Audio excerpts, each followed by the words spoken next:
UFO Archives. The night the fireballs fell. In the dusty archives of Project Blue Book lies a case so strange it was nearly forgotten. Until now. July 19th, 1952. Washington, D.C. lit up with glowing fireballs. Seen by civilians. Tracked by radar. Feared by the military. It started just after 11:40 p.m. Air traffic controllers at Washington National Airport noticed 7 unknown objects on radar. At the same time, glowing lights flew over the Capitol dome, witnessed by pilots, civilians, and military staff. Jet fighters were scrambled to intercept. The lights vanished.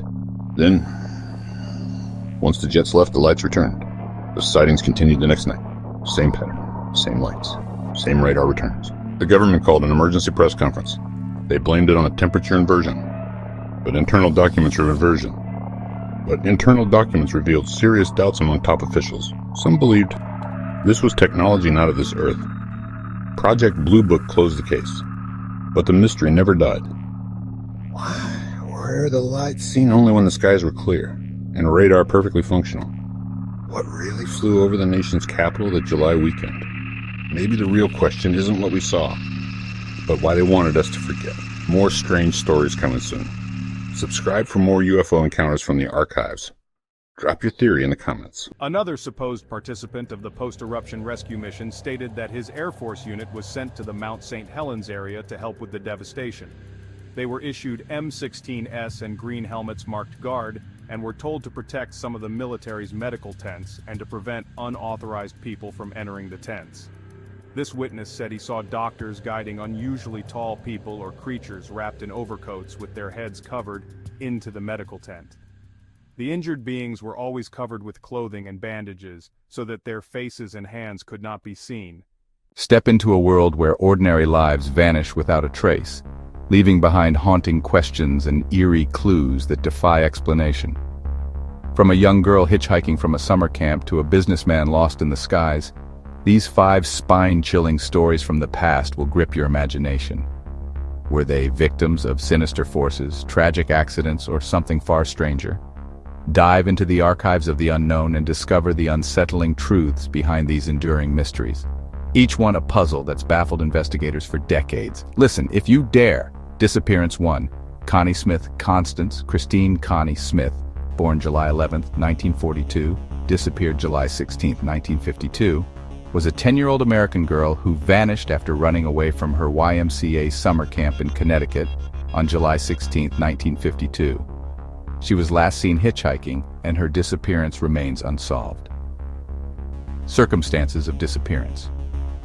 Connie was a camper at Camp Sloan, a summer camp near Lakeville, Connecticut, in Litchfield County. On the morning of July 16, 1952, she ran away after an apparent altercation with other campers, possibly involving bullying.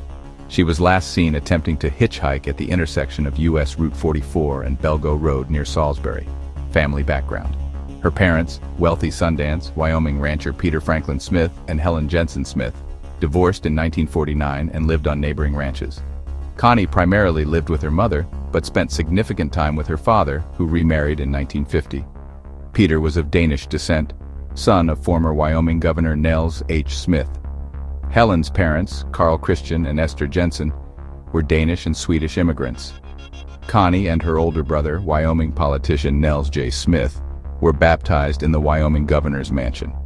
Characteristics: Connie grew up on her family's Wyoming ranch, loving animals, especially horses, and outdoor activities. She invented stories about a pet white mare named Tony that could twirl a baton and a pet rattlesnake. She enjoyed reading comic books and was described as intelligent and imaginative, relating well to others. Her wealthy family's travels allowed her to converse with adults on topics unfamiliar to her peers. Time at Camp Sloan. Helen enrolled Connie at the YMCA camp for July 1952 while visiting her parents in Greenwich. Connie had been at camp for nearly 2 weeks and was expected to stay 2 more when her family visited to celebrate her 10th birthday. She appeared in good spirits with $5, about $60 in 2024, deposited in her camp account for treats. She expressed excitement about a square dance and a dressage event, requesting to stay longer, but her mother refused due to travel plans. Connie seemed unbothered by this. However, Connie may not have been entirely happy at camp. She did not smile in a group photo taken a week before her disappearance, unlike earlier photos where she appeared happy. She seemed homesick after speaking with her mother and was unhappy on July 16th. The previous evening she slipped on tent platform steps, bruising her hip, and received an ice pack from the camp nurse.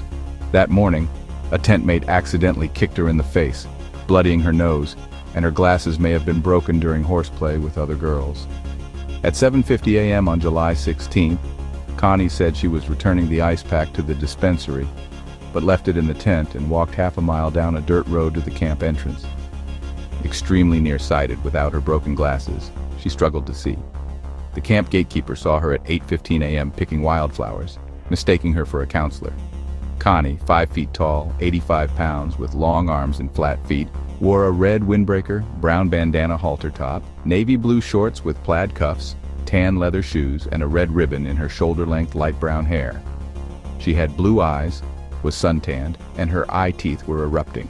She may have carried a small black zippered purse with friends' photos, but had no cash. Others mistook her for an older girl due to her height and development. She stopped at 2 homes to ask for directions to Lakeville, appearing to have been crying, but received no help.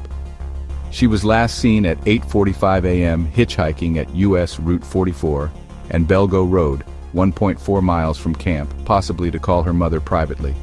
Her tent mates reported her missing after breakfast, but the camp director delayed notifying police until 11:30 a.m., possibly to avoid negative publicity. Search efforts.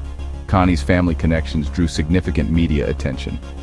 Connecticut State Police searched mountain trails, woodlands, reservoirs, lakes, and swamps on foot, horseback, by vehicle, and by air. Her father joined the search, and 11,000 missing person flyers with her photos and description were distributed nationwide.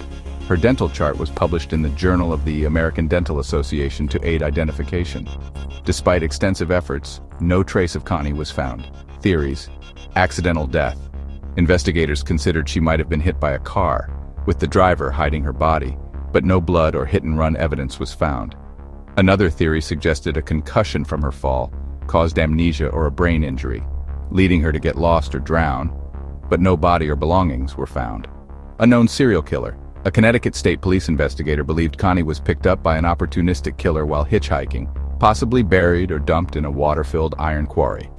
Similar disappearances of female hitchhikers in New England, like Catherine Hull, 1936, and Paula Jean Weldon, 1946, suggest a possible serial killer targeting young women. Frederick Pope. In 1953, Frederick Pope claimed he and 2 others picked up Connie, drove her to Arizona, where she was strangled and buried.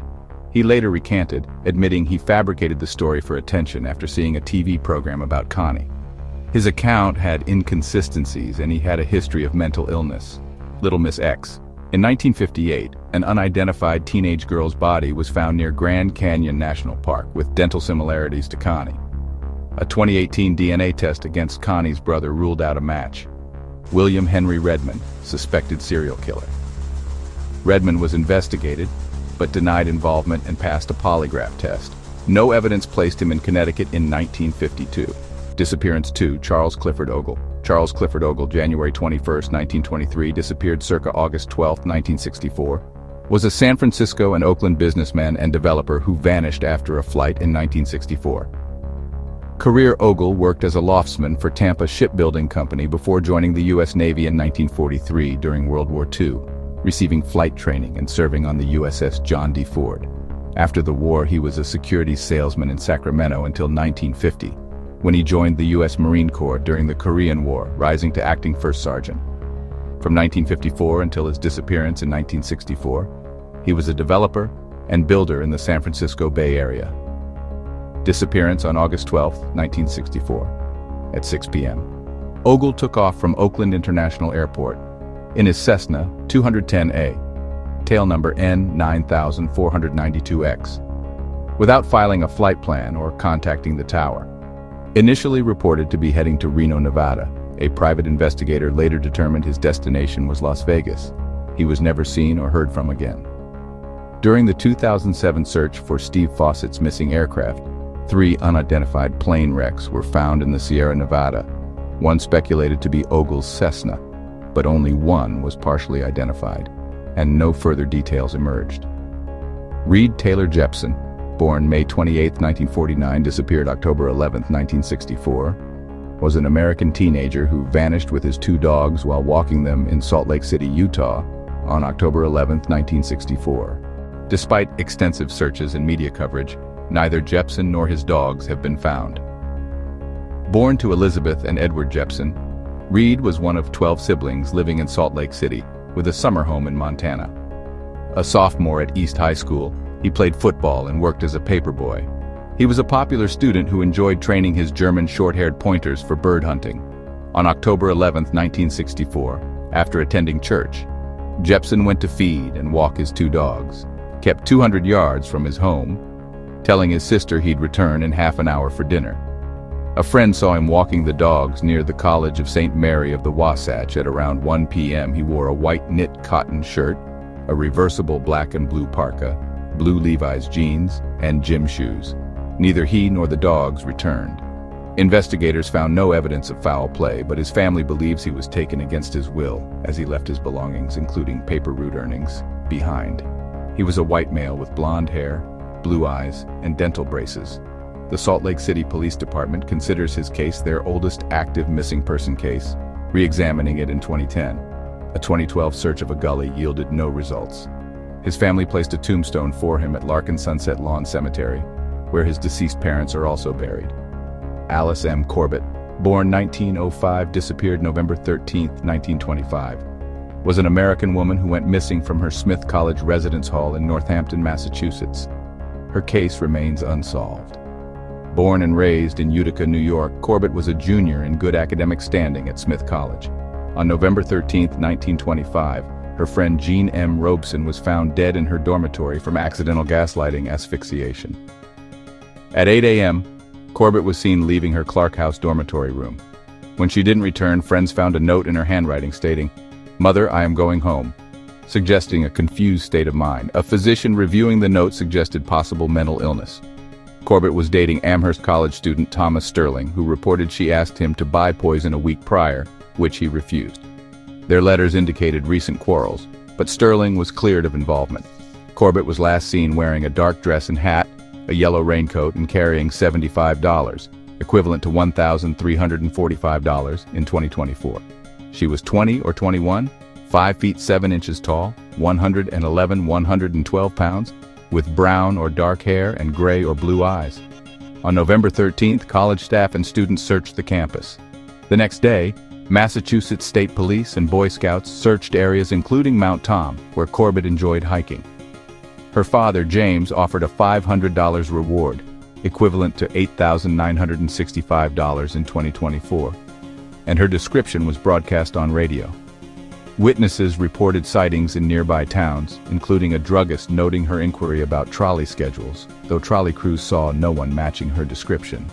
Others saw a woman in a yellow raincoat in East Hampton, Westfield, and near Mount Tom. Telephone linemen reported being held at gunpoint by a woman resembling Corbett near Whiting Peak, demanding food before fleeing.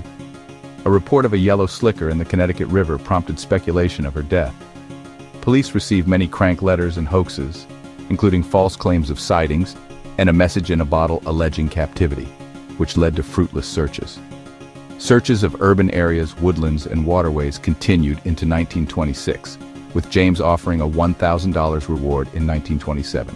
In 1928, another Smith College student, Frances Smith, vanished, and her body was found in 1929 with no cause of death reported. In 1933, a man confessed to killing Corbett but recanted, and his claim was dismissed. In 1936, bones found in Northampton were identified as historic Native American remains. Mary Agnes Maroney, born May 10, 1928, died October 20, 2003, was an American woman kidnapped as a child from her Chicago, Illinois, home on May 15, 1930. The case, heavily covered by local and national media, is the oldest of its kind in the Chicago Missing Persons Bureau's files. In 2023, DNA tests linked her surviving family to Jeanette Burchard, who died in Florida in 2003 at age 75. Although conclusive, the case remains officially unsolved, as Burchard's body was not tested, and the perpetrators have not been identified.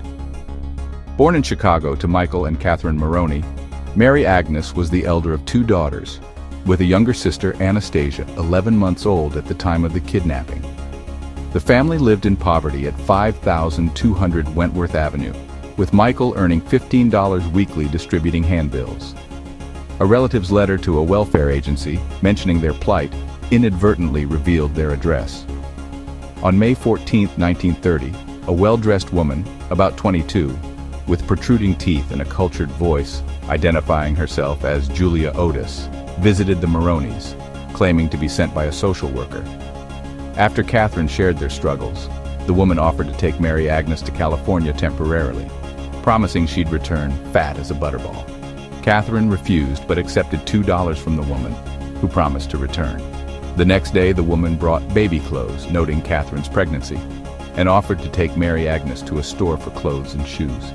Despite Mary Agnes's reluctance and tears, Catherine allowed her to go. The woman and Mary Agnes never returned. First letter. The day after the kidnapping, the Maronis received a letter from Julia Otis, stating she had taken Mary Agnes to California with a special nurse, promising a 2-month return. The letter described Mary Agnes as a princess who didn't cry and offered help to improve the family situation. This was the last communication from Otis. Second letter. 2 weeks later, a woman identifying as Alice Henderson wrote, claiming Otis was her cousin, driven by grief over her deceased husband and baby. Authorities determined both letters were written in the same handwriting. Martha Thompson, 1931, an elderly Native American woman, Martha Thompson, was found with a blonde-haired, blue-eyed 3-year-old resembling Mary Agnes. Thompson claimed the girl was abandoned by her mother, Florence Fuller, but the Maronis did not identify her as Mary Agnes. Mary McClelland, 1952. Mary McClelland, a 24-year-old housewife adopted by Charles and Nora Beck, suspected she was Mary Agnes after seeing photos of her siblings.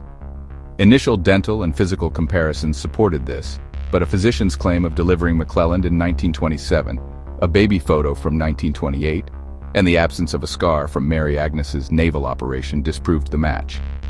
A 2008 DNA test confirmed McClelland, who died in 2005, was not Mary Agnes. 2023 developments.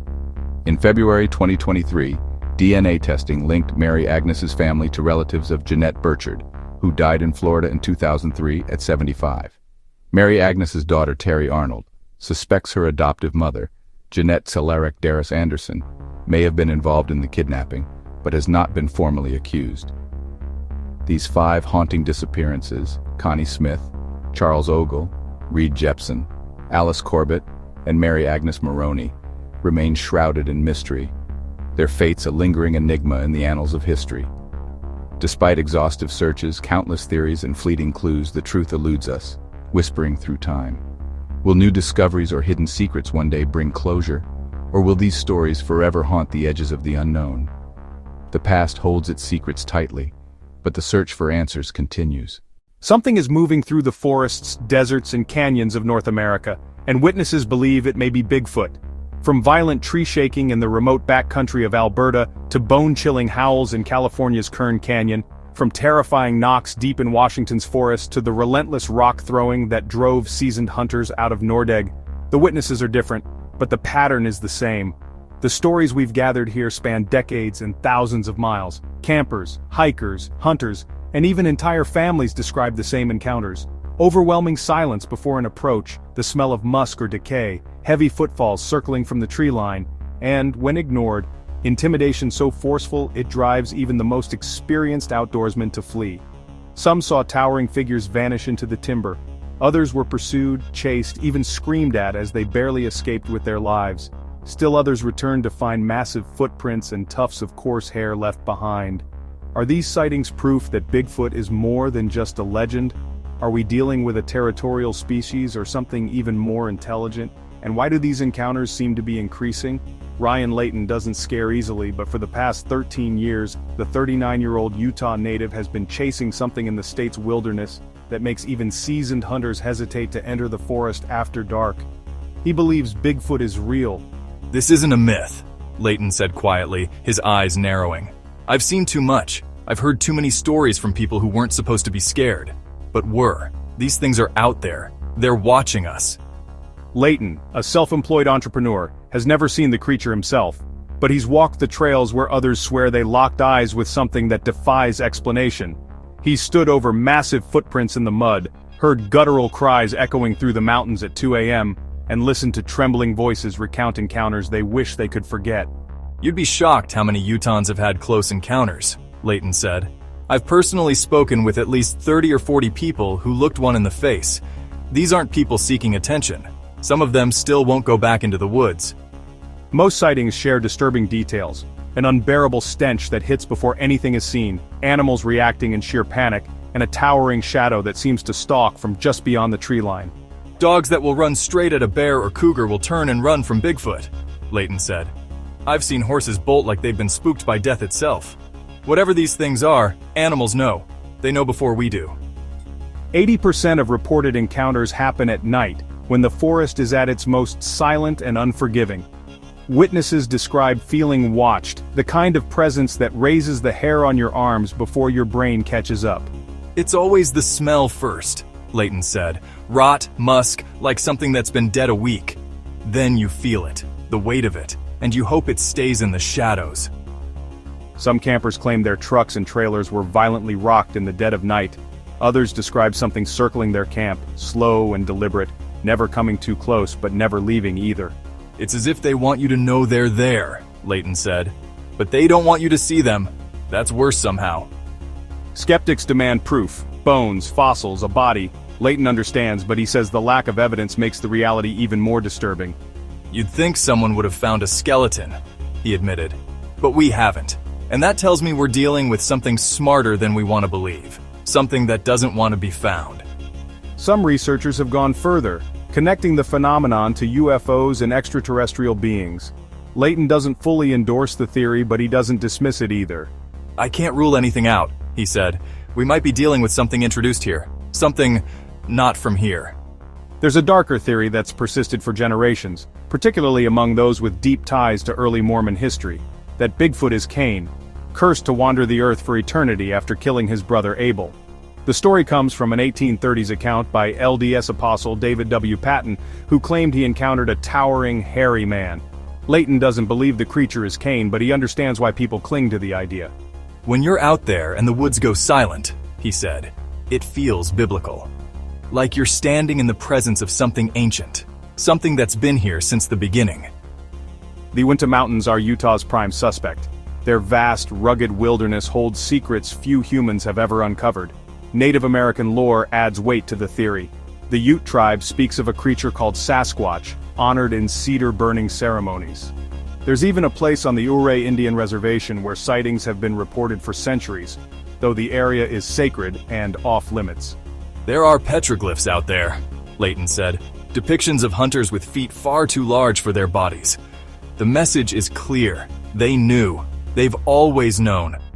Elsewhere, reports keep coming in, tracks in Box Elder County, a shadow near gravel pits in North Salt Lake, something moving in the canyons of North Ogden.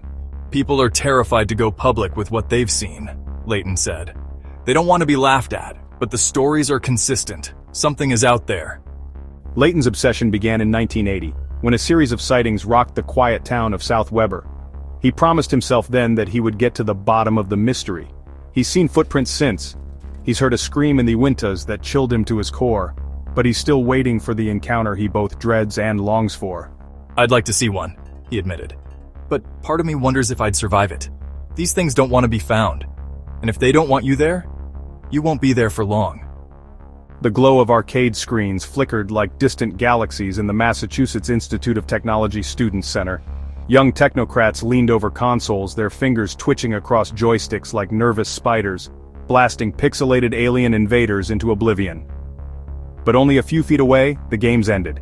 Here, in a conference hall cloaked in fluorescent light and quiet tension, about 200 people gathered to discuss a kind of invasion they believed was real. They spoke not of fictional monsters, but of craft and beings they claim walk, or float, among us. This was the 12th annual UFO Symposium of the Mutual UFO Network, MUFON, a civilian group obsessed with unraveling one of humanity's most unnerving mysteries: what happens in the sky when we're not looking. For some, the symposium was a reunion, friends swapping data and theories in hushed voices, the way soldiers might trade battlefield stories. For others, Like Frank Peters, it was a chance to finally unburden themselves. Peters hovered at the edges of the crowd, a broad-shouldered man with a mustache and the deep, sleepless creases of someone haunted. He wasn't a MUFON member, but he came anyway, clutching a story he could no longer keep to himself. "I've been living in a nightmare," Peters whispered. "Something has possessed me. I have to create. I have to." He told the story with unsettling clarity. Around 1960, he and a friend were camping in the woods of Highbridge, New Jersey, when a green orb the size of the moon appeared out of nowhere. It streaked silently toward the valley below, trailing a glowing tail. Moments later, a tree near their camp lit up with an orange halo, and an entire stretch of forest erupted in a searing, ghostly saucer shape made of fire. And then it vanished. 2 flashes lit up the sky. A second green orb descended. Fog began to pour into the field. The next thing Peters remembers, it was morning. 11 hours had passed. Neither man recalled sleeping. Since that night, Peters has been consumed by something he doesn't understand. He now lives in Plymouth, Massachusetts, inside an 18-foot trailer plastered wall to wall with cutout images, words, and diagrams he says he's compelled to create. He calls it an expose of life as it is. But the images, fragmented, chaotic, prophetic, look more like the ramblings of a mind touched by something it cannot name. "I can't go much further," Peters said, his voice cracking. "It's beyond me now." He muttered about Gene Autry and baseball teams, about messages hidden in the work. MUFON's leadership shifted uncomfortably. They'd seen this before. The way witnesses can become unstable, their lives reshaped by experiences no one else believes. Betty Andreassen's account was among the most chilling. She claimed she was taken from her home in Massachusetts one January night in 1967 by beings she still insists were angels. Under hypnosis, she described being transported to another world, examined, and given cryptic messages meant for humankind. Now 44, Andreassen stood before the crowd with papier-mâché mock-ups of the creatures she said took her. The figures, eerily lifelike with their large, inhuman eyes, gave the gathering a science fiction air that some MUFON members resented. "That was my first belief," Andreassen said, "and I still believe it. They were angels." Her unwavering conviction rattled even the most seasoned researchers. Much of the symposium focused on government secrecy. MUFON members believe UFO cover-ups stretch back to the Roswell incident of 1947, when the Air Force claimed a crashed flying saucer was nothing more than a weather balloon. Thanks to the Freedom of Information Act, investigators have pried thousands of pages of classified documents from government agencies. The papers reference tracking unexplained craft, retrieving wreckage, and even biological entities. Still, no definitive proof has emerged, leaving MUFON's 2 leading voices, Hynek and physicist Stanton Friedman, at odds. For months, cattle mutilations and mass stampedes have plagued farmers in Webster and Ozark counties. Theories swirled. Satanic cults? UFOs? Something worse? Now a third, even stranger explanation has surfaced. It's Bigfoot. The theory came from a reader in Raytown, Missouri, after he read about the recent cow stampedes that left farmers shaken and livestock dead or missing. He passed the columns to Cliff Labreck, a 53-year-old business owner in Raytown, who claims he encountered a Bigfoot in 1977. Labreck's story is disturbing. He says he tried to shoot the creature when he saw it, but before he could pull the trigger, it grabbed him. He swears it communicated telepathically, its voice filling his head with a single, chilling question: "What in the hell are you doing?" Labreck has studied the Bigfoot phenomenon ever since, and after reading about the Ozarks cattle events, he's convinced. "There's a tremendous aura of fear around these things," Labreck said. "They radiate it. Animals feel it first. Horses will run through fences to get away. Cows will trample each other. Anything to escape." Labreck believes the Ozark cattle stampedes, hundreds of cows across 5 farms panicking for a full 24 hours, match the pattern of Bigfoot activity. "This is their migrating season," he explained. "They move from southern marshes to northern lakes. The Ozarks are right in their path. Now is the perfect time for them to come through." Farmers initially suspected a bear, but the attacks happened too quickly and across too many locations. A bear couldn't be at 5 farms in one afternoon, Labreck said. But a Bigfoot? Oh, absolutely. They're the fastest creature on 2 feet. The thought of something that fast, that strong, moving silently through the woods has unsettled residents. And while Labreck's theory is unconventional, it's no more far-fetched than the other explanations law enforcement has been chasing. For weeks, investigators suspected satanic cults were behind the mutilations. The timing seemed to fit. April 21st to May 1st is considered one of the most important ritual periods for cult activity. Webster County Sheriff Bill John even asked that the information be kept quiet, fearing it would inspire copycats. We don't want to give anybody any ideas, said investigator John Nolan, who has led the mutilation case. A lot of times with cult activity, you get people, kids mostly, who like to pretend. The last thing we need is more bodies. What's huge, black, and covered in hair? What moves on 4 powerful legs yet can scale a chain-link fence with frightening agility? What prowls through the darkness in total silence only to erupt in bone-rattling roars that shatter the stillness of night? Diane and Roger King of Fort Mill, South Carolina, wish they didn't know. It's terrifying, Diane said, her voice low. I was too scared to even look outside. I just wanted it to be gone. The Thing, as the Kings now call it, visited their property 3 nights in a row a few weeks ago. Each time it appeared at the same hour, around 1 a.m., and lingered for hours, as if it had nowhere else to be. At first it stayed in the woods behind their home off Charlotte Highway, tramping heavily through the brush, snapping branches and clearing undergrowth with an almost purposeful strength. But soon, that wasn't enough. It climbed their fence. It's a tall chain-link fence and it went right over, Diane said, like it was nothing. Once inside the yard, the creature, or whatever it was, turned its attention to the children's swing set just feet from the King's home. The metallic clang of chains rang through the night as the intruder tangled itself in the swings. The knocks continued. Rawson tried to convince herself it was wind or coincidence, but then a third noise erupted. From my right side, I heard this violent smashing, she said. It was wood on wood, but heavier, louder. I could hear bark coming off a tree.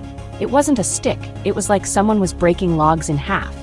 The other 2 knock sources went silent. That was it for me, she said. I stopped playing the game. I got out of there as fast as I could.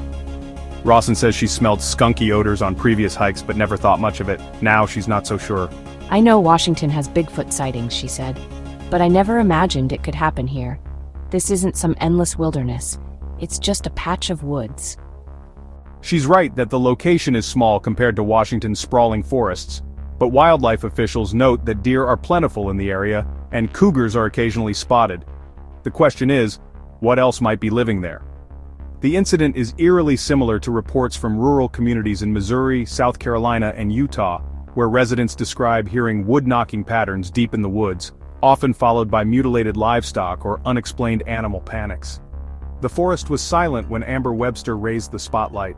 She and her husband, along with his cousin, had volunteered to help search for a missing 22-year-old hiker. The 3 had driven deep into the backcountry north of Sedona, 20 miles down a rutted dirt road, scanning the hillsides and canyons with powerful beams of light. It was after midnight when they saw it. 75 yards away, the light caught a figure, 7 feet tall, at least 400 pounds, wide shoulders. Its hair was matted, white and brown, but its face, it was bare, leathery, human, but not. The eyes glowed in the spotlight's beam, a reflective gold, like the light was coming from inside. It didn't move, it didn't blink, it just stared at us like it was deciding. 2 hours earlier, Webster had called the missing girl's name into the darkness. She had heard an answer, but not a voice. 2 hard knocks, wood against wood, far off in the trees. I joked, "Oh hey, it's Bigfoot." I wish I hadn't said that. The holiday weekend was supposed to be peaceful. Eric Butcher and his wife had driven from Bakersfield to the Fairview campground in the Sequoia National Forest to escape the fireworks and noise for the sake of their dogs. Nestled in Kern Canyon, 15 miles north of Isabella Lake, the campground was full but quiet, save for the distant sound of laughter from other campsites. Then the howls began. They were long, low, and carried across the valley. The sound echoed off the ridges. It would last for a while, then there'd be silence for a few minutes. Then another howl. We heard it at least 5 times. At first his wife thought it was a train. I told her there are no trains anywhere near here, and in the back of my mind I knew.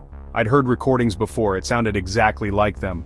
Butcher recognized the sound from online archives of Bigfoot vocalizations. a chilling, moaning call known among researchers as the Ohio Howl. I joked with my wife about it being Bigfoot. She thought that stuff was ridiculous, so I passed it off as a joke. But the sound, it stuck with me. 2 seasoned hunters say they left one of their favorite spots for good after a night they cannot explain. The men had set up camp in the Blackstone Gap area, 1.5 miles north of Old Trapper's cabin, and were preparing dinner around 9:30 p.m. when something began moving in the tree line. "It was about 25 yards away," one of the hunters said. "We thought it was a bear. We grabbed the shotguns and kept listening." For 30 minutes the sounds persisted, heavy movement in the brush, pacing just outside the firelight. One of the men fired a round into the air, hoping to scare the animal off. The response was immediate. Not 20 seconds later, a rock the size of a soccer ball came flying out of the bush and landed next to us, he said. Then a tree started shaking, violently, like something was trying to rip it out of the ground. Another rock sailed out of the darkness, then another. The hunters say the barrage went on for nearly 20 minutes. "In all, 17 rocks came at us," the witness said. "Big ones. Some you'd need 2 hands to lift. There's no way a bear did that. No way." The evening was silent, unnaturally so. An 18-year-old woman and her friend had driven to the 12-foot Davis gravesite and picnic grounds overlooking the confluence of the Peace and Smoky rivers. The sun had just set. The woods surrounding the monument were quiet, the kind of quiet that presses against the eardrums. "No birds, no wind, nothing," she recalled. "The hairs on my neck stood straight up. I should have known something was wrong." She left her friend by the car and started toward the outdoor restroom. That's when she noticed the shadow. "It moved along the wall of the building," she said. "I heard this heavy exhale like it was breathing out, and there was this smell, musky, overpowering." The building was pyramid-shaped, 8 to 9 feet tall. Whatever was standing beside it was nearly as tall. "I didn't even make it to the door," she said. "I turned to walk back to the car, then my friend yelled at me to run." The thing on all fours. She looked over her shoulder and froze.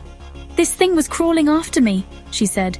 "It was down on its front arms with its rear end up, pushing itself along. It was only 4 feet away, sniffing at me, and it wasn't a bear." She could see its features clearly in the fading light. Coarse blonde hair, sparse on the torso but thicker on its long arms and legs. Its ape-like face had almost no hair except on its head, where the hair bristled like a horse's winter coat. "It was the most terrifying thing I've ever seen," she said. "I ran for the car and it was right behind me." She and her friend jumped inside. As they sped away, the creature rose up. "It stood like a human, not like a bear," she said. "It was furious, swinging its arms, screaming, chasing the car down the hill. We barely escaped. What was left behind." The next day, others went to the site after hearing her story. "They didn't find tracks," she said, "but they found tufts of hair, that was it. It's been decades since that night, but the memory hasn't faded." "You don't forget something like that," she said quietly. "Not ever. I can still see its face. I can still hear it screaming." We've only scratched the surface of what people are experiencing in the wild places of our world. What do you think is behind these encounters? Do they match anything you or someone you know has witnessed? Share your thoughts, theories, and experiences below. Every comment brings us closer to understanding what's waiting out there in the shadows.